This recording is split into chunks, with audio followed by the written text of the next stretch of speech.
How to remove the OEM screen. This is the center console of the 2011 to 2015 Mercedes-Benz CLS. Use the pry to pry open the side cover. Use the screwdriver to remove the screws fixing the air outlet panel.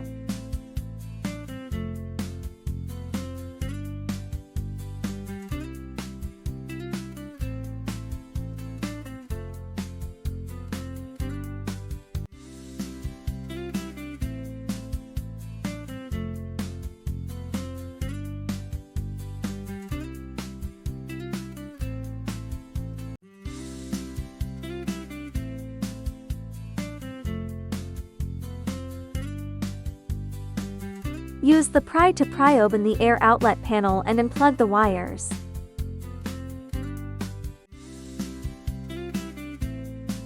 Remove the OEM screen frame.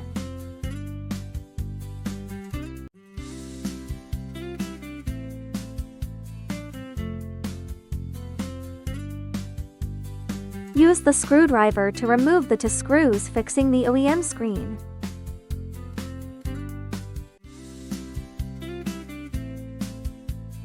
Then you can unplug the power cable and LUVs cable of the OEM screen.